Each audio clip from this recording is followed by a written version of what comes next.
The Hidden Feast, retold by Martha Hamilton and Mitch Weiss. The Hidden Feast.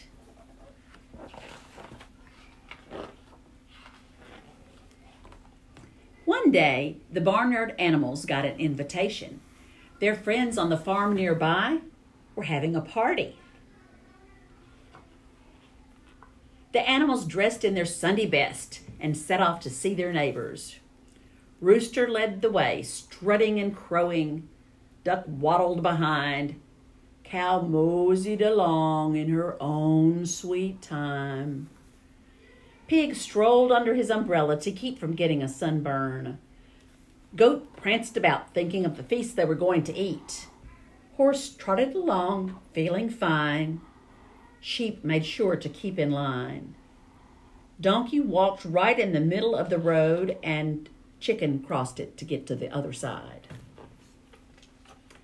The animals at the next farm knew how to throw a party. They had planned a whole afternoon of fun.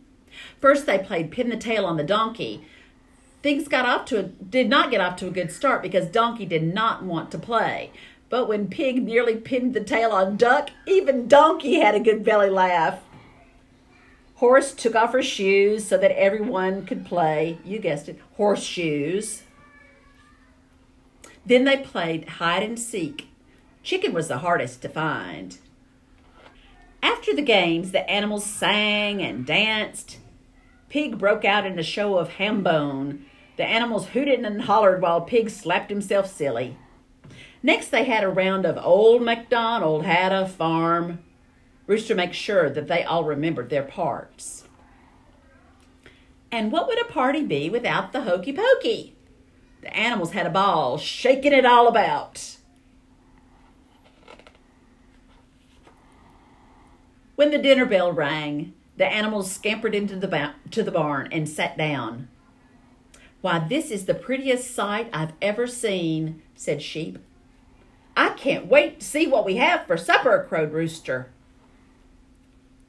The hosts brought in fancy bowls and placed them in front of the guests.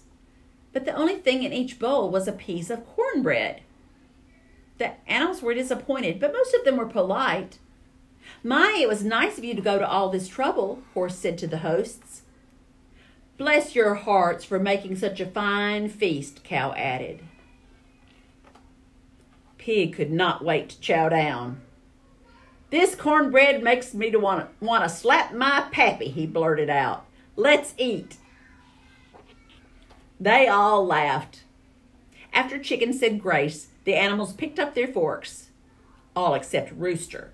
He turned up his beak in disgust. "Cornbread, is that all? Why, I eat cornbread every day." With that, he turned and strutted home without a thank you or a goodbye. Donkey was embarrassed by Rooster's behavior. "Don't mind Mr. Rooster," he told his hosts. "He thinks he's the cat's meow." The other animals dug into the cornbread. Cow was the first to find the surprise. "Law," she cried, "I just found some mashed potatoes under here." "Look," squealed Pig, "black-eyed peas, my favorite." But the feast wasn't finished. Hidden under the vegetables, the animals found dessert. "Oh, my goodness," hooted Horse. "This chocolate pudding is divine." "Oh, my, sweet potato pie, good enough to die for," squawked Duck. "Peach cobbler," bellowed Cow. "I think I have died and gone to heaven." Later, when the animals returned home, they chatted on and on about the supper. "That was the best meal I've ever had," Pig groaned with glee. He patted his stomach. "You're right about that," agreed Goat. "And who knew that all those tasty treats would be hidden under the cornbread?" When Rooster overheard all the talk, he was fit to be tied.